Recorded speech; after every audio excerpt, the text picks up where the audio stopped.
Hi, it's time for a brand new episode of Getting to Know the Family.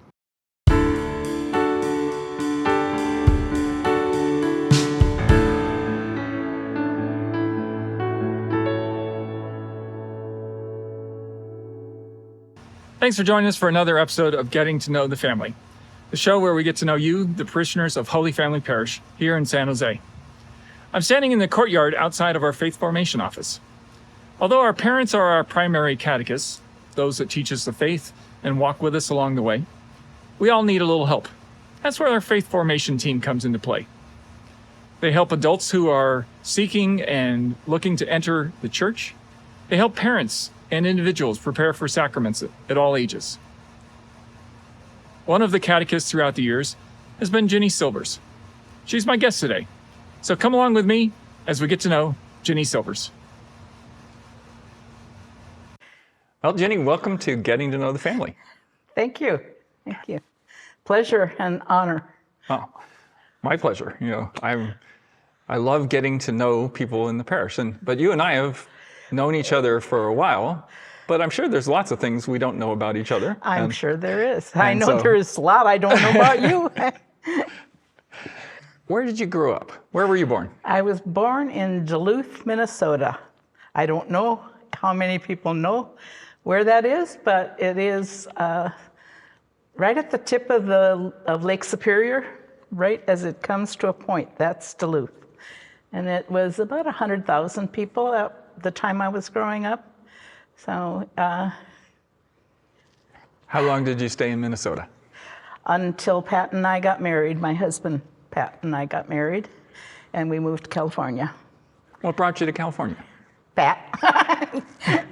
No, he told me when we were going together that he was not going to stay in Duluth. The steel mill was part of Duluth, and the steel mining in that had dwindled, and so there were people that were moving out, and it was very hard to get a job from time to time, and so you really had to have some expertise and that kind of thing. So he says, we're going west. If you marry me, we're going west. And I said, okay. All my family was in Duluth at the time, and his family, some of them were there, some of them have moved away. But he started out right after we got out of high school, because we were high school sweethearts. Actually, we knew each other in the first grade, but we didn't know it until later. So we started going together like our sophomore year, and then when we graduated, he went into the service to help support his family. Single mother raising 6 kids, and one of them was in the seminary, and Pat says, I guess I better earn some money for this family, and so he did. What branch of the service did he go in? He was in the Navy. Navy. For 7 years, he was in the Navy. Yeah. So what was it growing up? What was it like growing up in Duluth? I was very, very fortunate. I had a wonderful family life. I had a community. When I think back on my years and where they've been, my main parish community was, I knew them all. It was a small community. I felt very comfortable there. I was baptized. I received communion. We were married there. The whole thing. So when we left, it was like leaving a part of me behind. My mother and father were very, very religious, both of them. I still can remember my mom and dad kneeling at the side of the bed to do their prayers, and before they went to bed. And so that, and there were all of the holiday celebrations, they were all centered around church and God and, the Stations of the Cross, everything. We prayed the rosary during Lent, kneeling around the chairs in the living room. It was good. It was a very good upbringing.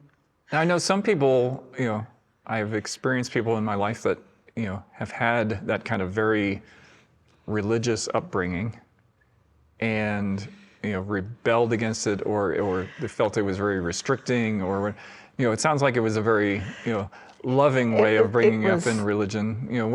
What do you think made the difference there in the way my parents and the way they did everything? I was going to say, in terms of turning away from faith after leaving the home, and that kind of thing. We moved he was in the service at that point in time when we got married, and he still had another 3 years to go. So here we are in Waukegan, Illinois. He was attached to Great Lakes. And at that time, we lived a block from the parish, the church. And I remember Ash Wednesday coming. And I thought to myself, church is right down the street there. Are you going to go to Mass on Ash Wednesday? I didn't go. I chose not to go. And it was at that point in time that I began to realize that I had to figure out my own faith, and because I was living my parents, what they thought was important and how they believed and so on and so forth. So all the way along, I've had to do that. But that was the first instance where there may have been a little bit of rebellion when you stop to think about it. But at the same time, it didn't deter me from saying, oh, well, this is Friday. Well, no, we're not eating meat. All of those kinds of things that were part of our, tradition in the faith at that time. It was so different than it is now, and the questions that come up now. But, that was what it was about. And we didn't, neither Pat nor I. Pat was also raised very Catholic, in a very Catholic family. And his brother became a priest. He married us. So it was, there was a whole sense of God's here with us, and, as much as you go through life and you say, where are you, God, from time to time, he was there with us all the time. And we began to figure that out along the way. During that time, like sometimes, particularly in our youth, our religion can become a lifestyle and not in the sense of Christ is our life. It's the traditions of the church, and this is what, like not eating meat on Fridays and things like that. It just becomes the lifestyle as opposed to that relationship. So how in that time, because it sounds like it was that time that you were figuring out for yourself, like what turned it around for you? Wow. Okay. I think it was a gradual process. Myself, I don't know, I don't think Pat was able to do this, but myself, I was able to go to Mass every morning. Every morning during school, I would go before school, then we'd go to school, and then we got, and all that. There came a time, I think, I lost my train of thought. Oh gosh, this is awful. So what turned it around for me? Oh, when I got out of high school, I thought, you know what? You can be doing something here. So I went out to the west end of town, and I'm not a very good driver, Scott, I tell you, and you can ask anybody around here who knows me well. But I remember going out every Friday night to this youth center. It was run by a priest, and he had gathered us I was helping out with the younger kids, right? So here I am out there, and he says, okay, let's have Mass. And this was right during, we're talking Vatican II. And he got up before Mass and he says, okay, now today, as we get together, he said, I want you to think about the bread that is consecrated. I want you to think about that as the work of your life, the toil. And I want you to think about the wine as the joys and the hopes and the dreams and everything about your life. Think about the wine that way. So I went, wow, that's different. You know, I had been going to Mass every single morning thinking, okay, God, get me through this. Okay, God, get me through this. Okay, God, I'm this today. I'm that. I got this test, you know. And it was not internalized. It was not who I am, my hopes, my dreams, my suffering, whatever, you know, my pains, whatever. And so when he said that, that was the beginning for me of understanding even Eucharist a little bit differently than I had. And I took that on and I nurtured that. Coming here, I mean, community, my gosh. I learned more about community. And even though I had been part of a community, I can look back now from this and say, wow, I was very fortunate to have been in the community that I was in as I grew up. My mother went to grade school at the same parish as I did. She went to high school close by. They got, all of our kids were baptized there. All of my, not my siblings, not my family, but my sibling. Okay. So when we moved out of town, it was difficult. It was a very difficult move. But we had been in the last 3 years when Pat, what do you call that now? When you re-up for another 3 years in the military. So he did. Re-enlist? Is that what? Re-enlist? Re-enlisted, I don't know, whatever that term is. But the first thing we did, we had just had, or we were about to have our first child. And he got orders to go to Morocco. You know where Morocco is? It's in Africa. Yeah. And it was at the same time as most guys, most gals that were being transferred at that point in time were going to Vietnam. His brother went to Vietnam, but he didn't. And it was a gift, but it was a real hard one because I had never been that far away from my family for a period of time. 2 years we spent there. So you went with him to Morocco? I followed him to Morocco. He went first. Okay. And then I went over with this little baby, you know. So, and we stayed there 2 years, and our second son was born there. Yeah. So it was a difficult time for myself in that I had not been away from my family for so long. And communicating, when I think back now, I look at, you know, all this technology and all this stuff. We didn't have phones that we could just pick up and say, hi, yeah, I'm in Morocco, blah, blah, blah, you know. So it was very difficult. We communicated with the cassette tape recorders. We'd send a tape to my parents. They would listen for whatever time we had, and then they would record over that and send it back to us. And then we'd do the same thing, and we'd go back and forth like that. How often did we do that? Not often enough, but, and it was also very hard. We never had television over there at all, you know. You're talking the 65 through, well, we got here in California in 68, so it was a difficult time, but it was a very educational time. So what was the biggest lesson you learned in that time, the education? How fortunate in terms of life, the United States has a much more wonderful, not right at this moment, but the living in the United States is much easier than it is living in a foreign country. Pat was, he was in the, what do you call it, corpsman. He was a corpsman, and he had been trained as a pharmacist. So he was working as a pharmacist way about 30 miles out from where we lived in town. And he used to go to the orphanage up there.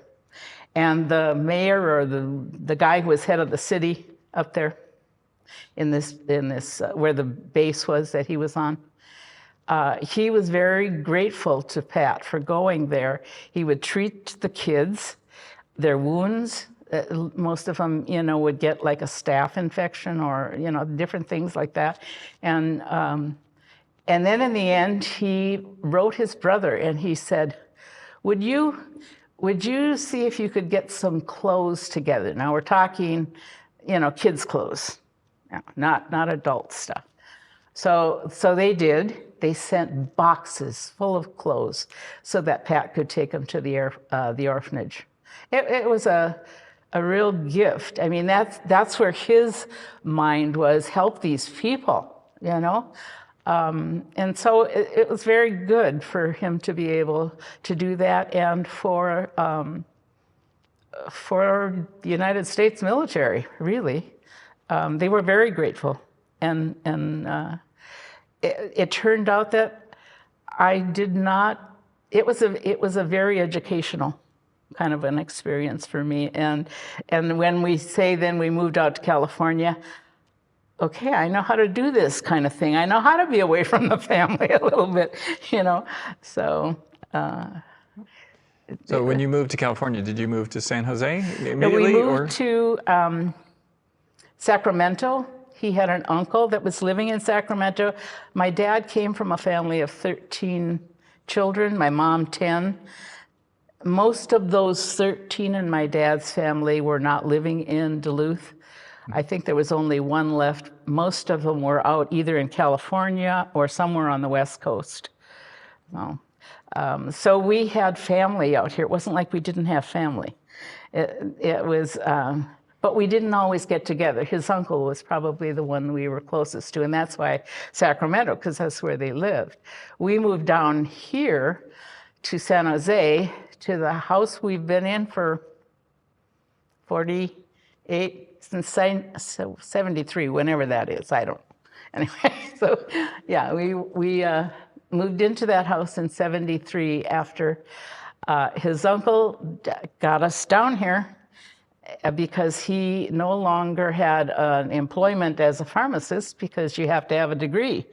And he had 2 kids. He could not work, and it isn't like it is now. I mean, both parents are usually out of the house working during the day. So at any rate, he ended up working for Thrifty, and they transferred him from Pacifica to Newark, and finally to San Jose, and we ended up buying down here because we were paying the same rent up there as we were paying in a house payment down here.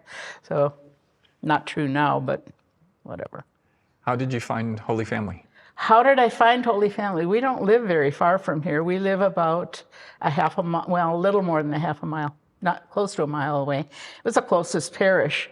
It was a Jesuit parish. Jesuit? Huh. Well, let's go check it out, And we did, and it was very small at the time. I think there were maybe 1,400 families at tops when we came. And there are still a few people, when we moved in down here, that are around, but not that many.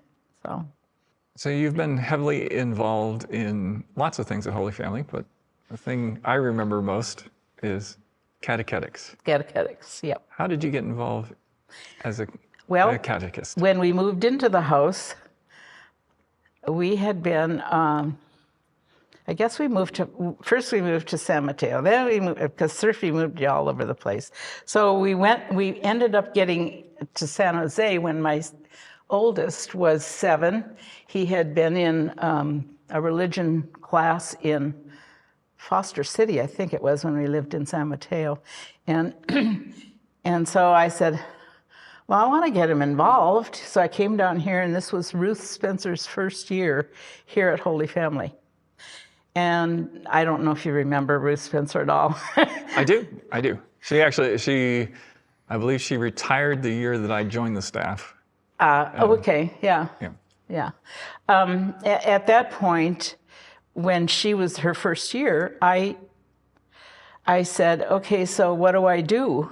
How do I get my child into class? Pat's working up in Fremont now, and we only have one car. So she says, well, you can teach. And I said, I can, you know, teaching your own child. And we were at that point, all of our classes were in the homes. And we had 10 kids per class, or how many ever you could fit in your home. But the whole mentality of all of this is different, because you could not do that today. You could not. And so I said, okay. So I took my son, and I remember at least 2 or 3 times him being in the bedroom because my mom's the teacher. Oh. Attitude came forth. I don't need to be there. Yeah, or I'm smarter than everybody else, or whatever he was thinking. I'm not sure, but at that point, that's how I got started. And then I went on from there. Ruth wanted me to get involved with Beth Palladino, who is at that point was working. She had just, I think she had just gotten married, or had she? I can't remember the order of all of these things. Oh my gosh, Scott, it's getting, so I better start writing them down somewhere. But at this point, at least, preschool. So we worked together with Beth in the preschool. And then gradually, Tom Foster was the pastor. And okay, so we moved on. And Ruth said, we've got to start some other programs. And everything kept growing in terms of programs. She ended up with the Divorced and Separated, the New Horizons that was here. She had also begun some kind of a process to bring people into the community, the RCIA, and that was very, very small at the beginning, but my gosh, as soon as it took off like gangbusters. So when you have the adults being baptized and they've got kids, what do you do with them? So Blessy ended up being the coordinator for the children and for sacramental preparation. And at the beginning, like I said, it was very small, but oh my gosh, it just took off. There were years that we had so many people in the RCIA, adults and children, that we didn't know, we had to do something. So we just kept expanding programs and bringing people in to helping them. What do you think was the biggest draw for that? Like what was it, the community? Was it a hunger in the times? Like what? It may have been some of both. And my first thought when you said that was the community. People need a home, a faith home. And if they even admit it, even if they just come on Christmas and Easter, which a lot of people do, they find that this place is, how come there are so many people in here, For years, there was standing room only in this church at several masses. 9:30 for sure, because that's been in place for so many years. Mm-hmm. But even 11:15 was a lot fuller than it is now even. Since before the pandemic, I guess you might want to say. But I think it was community. Also, there were changes in the church. After Vatican II, things changed and people began to look. And as they grew up and decided, I'm going to see what my own faith has to tell me, now. Different than it may have been when I was growing up. And so if they were committed to a faith, they may have been looking at, okay, I can go on Easter, I can go on Christmas. Yeah, okay, I'll go to that wedding. Yeah, the funeral, So then they darkened the door of the church, but it never got here until, maybe it got there in little stages, and they finally said, I got kids. What am I going to do with these kids? So then they started coming and looking and realizing that they needed something. And I was thinking about baptism prep because I ended up with baptism prep when, who was it? When Monsignor Cilia came and Father Pat Doherty was leaving. And he said, nah, we're not going to have 3 classes. And I said, really? Are you serious? Why? And he says, well, I don't think they need 3 classes. And I said, I think they do. They don't know much of anything. So when you say 3 classes, you mean 3 preparation periods? Sessions, right. Okay. Very first session. So he said, okay, you write down what you think they should have. You lay out 3 classes for me, and then I'll look at it, and then we'll decide. I said, okay. So I did. And I had been working in this area for so many years that I thought, okay, where are parents? What's going on with them? So at the very first class, I had to figure out how I was going to see who they were and what their need was. You know what I'm saying? That where is your faith life? You're bringing your child to be baptized. Where is your faith life? And that was, to me, the most important thing, is to see where they were so that they could be that catechist for their children as they began to grow. So the first thing I asked them was, what traditions do you have that may remind you of when you were little? What faith traditions? What do you mean? Okay. So, okay, do you bless your child when you put him to bed at night? Oh, my grandmother used to do that. And so, okay, then you get that. And then what else do you remember? Well, I've got this rosary around, and I don't even know how to pray it. It's just tucked away in the drawer somewhere. And I said, oh, okay, so let's talk about those things. So I got them in touch the first week.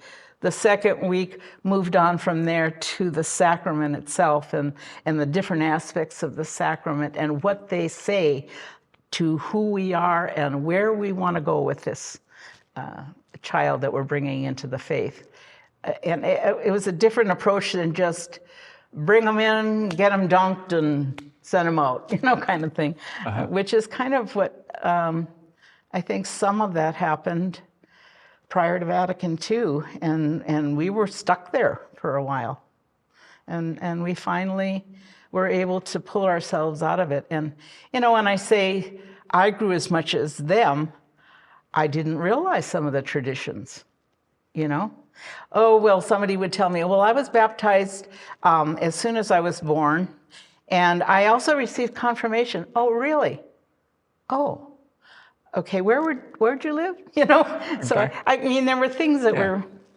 Because as a catechist, doesn't the word mean like echo or echoing the faith? Yes. And so Yes. it's walking with that person, Right. And so when you walk with somebody, you're going to learn as much from them as they learn from you, Exactly. right? And when I was thinking about doing this, I kept thinking, you have grown up in this. The stories that people tell, and because I think I was stuck in some of the old traditions in ways that that weren't relational. Mm-hmm. Okay? I remember when I first started out and we were doing sacramental preparation, and you had to make sure you go to this, and this. And if they don't, they're not ready. Okay. Until I realized that what I was doing was shutting a door to their faith and their relationship. And that was not a cool thing for any catechist to do. So I remember people coming in after I had missed them at a session, and I remember the session. And one story: the woman came in the day after, and this session was on ministry and getting involved in reaching out beyond yourself after, you've received the sacraments and you're part of the church, and all of that. And so I can't remember now the particular lesson that we gave, but she came in and I said to her, "Gosh, we missed you last night." And she says, "Oh yeah," she said, "I'm sorry. I took my kids down to Loaves and Fishes and we were helping with the blah, blah, blah, blah, blah." And I went, "Okay, you just learned how much what you think, was really not appropriate for this." And I said, "Thank you very much." At that point in time, I thought, you got something to learn here. Just grow with it, Yes. So I managed to listen better, to people as I grew up in the faith. So. Yeah, I think we all struggle with some aspect, right? Whether it be, pride or envy or greed or something, that like, I know, for me, it's like when people come late to Mass, it's like, it irritates me. Getcha. Right? But I don't know where they're coming from. I don't know what the circumstances are, right? And we should rejoice that they're here, right? And so trying to grow into that, and then voice a prayer. I hope they hear, see, experience something here that can fill the need that maybe they have. Yeah. Maybe it's the reason why they weren't here. Oh, okay, or something. Whatever. You're right. Absolutely. Yeah. There's always a story there. I look differently at a lot of things than I did. I continue to grow. I think this community has shown me a whole lot more than I've shown it. I really do. So being in this community for so long, there's bound to be a funny story in there somewhere. A funny story? A funny story. Tell me a funny story about Holy Family. Oh gosh, I don't want to name names. Don't get anybody in trouble. We used to have camping trips all the time, and I remember them being in the spring of the year or in the fall of the year. And one of the things that we used to do was, as families, because we all had our own family campsite, right, as we were going down, and we went down to like Sunset Beach or something, like that. And we were all down there, and we were going to gather for Mass at a certain time, and we all had tables that we decorated and stuff like that. And so somebody had the bright idea to have a contest to see who could decorate their table the best in their campsite. And again, I'm not going to name names of who this is, but one person decided that, we would go and gather seaweed and shells or whatever we could find, rocks, something to make it look pretty, right? Some kind of vegetation. Well, one person decided that they didn't want to do that. Everybody was going to do that, or I don't know exactly what his thinking was. But he decided, the judges are coming around. Okay. So he climbed up on the center of the table and got down on his hands and knees in the center of the table. He won the contest. Needless to say. He was the decoration. He was the decoration, yes. Yeah. So it was fun. It was a lot of fun. That's one. I could tell you other stories. I could tell you a story about community. You want to hear a story about community? Absolutely. There was a gal who was in the parish years and years and years ago. And then she and her husband moved to Arizona. And her daughter was still here and was coming to Mass every week. And she now had 2 girls. The girls were like 4 and 2 or something like that. I don't think her husband was Catholic. But so here she was in church, and she was doing very similar to what her mother had done. And so she came into the office one day and she says, I have to tell you this story. And I said, okay. She says, I brought the kids to Mass, and my 4-year-old, we came to, I don't know, 8 o'clock Mass or something, and they always sat in the same place every single week.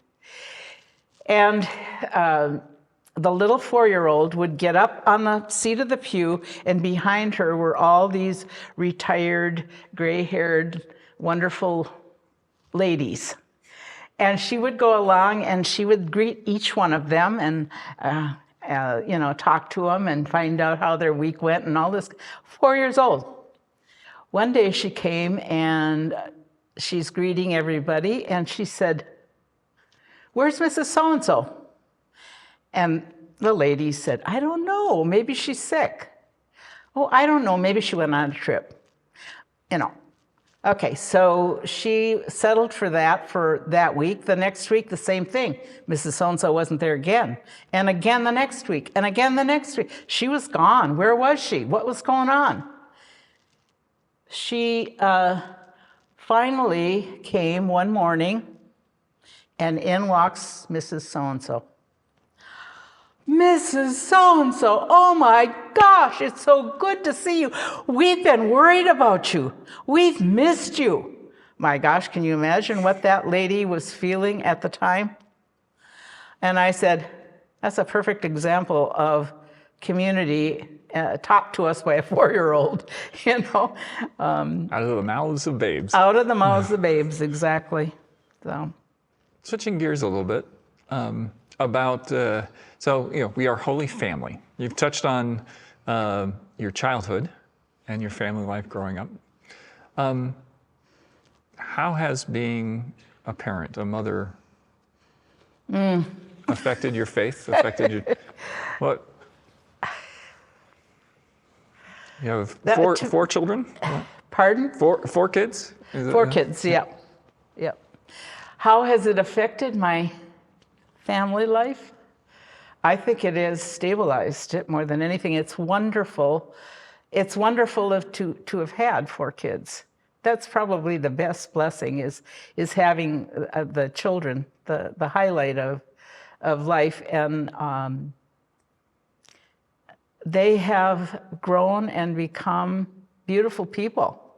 I can't thank God for that more. I really, each day I think is a different part of that, in good ways and in bad ways. Some challenging ways, maybe put it that way. So, but it's all been great. It has deepened my faith, yes. So I end all of these interviews. You know what's coming. With the same set of questions. And I hope I can remember what they were. Well, I'm going to ask them, so you'll remember by me asking them. Okay. It's not a quiz on the questions. What is your favorite word? I thought about that, and I thought, love is the word. Love is the word, but I said no, because more people have an understanding of love in different ways, lots of different ways.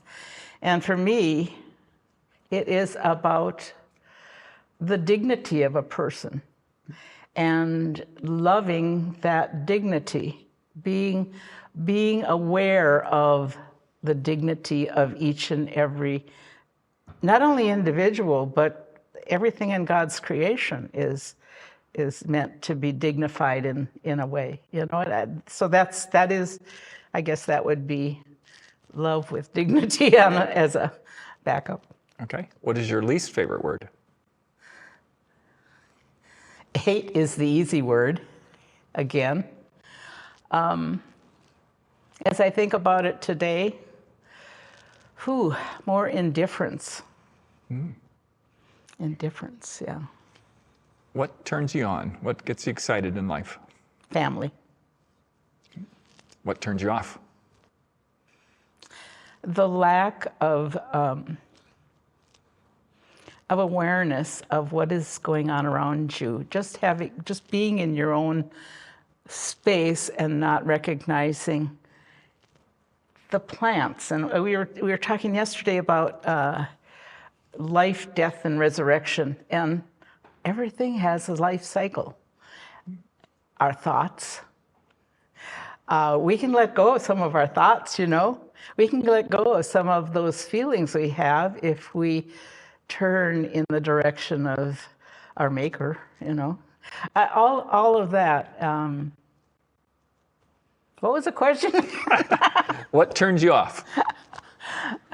We don't listen enough to our own story. There is a saying, and it's by Kathleen Chesto, and I don't know if I'm going to get it exactly correct, but it says, everything in life is your teacher. The secret is you need to learn to sit at the feet of your own life and be taught by it. And I think that is true of everything. Be taught by that ant that's crawling up the blade of grass. Be taught by the flower that didn't quite bloom, and for what reason? Because it didn't have the right nourishment. Be taught by your children who maybe didn't have what they needed at the time when they were whatever age, you know. All of those things, we don't listen enough, we don't, and that part about indifference, for me, is we are all a little indifferent at times. We are all absorbed in ourselves too much. I don't know. Anyway. What sound or noise do you love? I love the laughter of children. I love the noise of that what you hear when you go out and sit. I love to sit on my swing in the back and listen to the hummingbirds, watch the hummingbirds, just see the beauty out there and hear, you know, nature. It's cool. It's cool. What sound or noise do you hate? Motors roaring. We got a lot of that. Who is your favorite saint? My favorite saint? Well, I'm named after the Blessed Virgin. I guess that would be my favorite. But I also have to say Saint Teresa, Calcutta. What ministry or occupation, other than one you have done, would you like to attempt? That I would like to do? That you'd like to attempt. I think I've done most of the ones I like that I would like to do.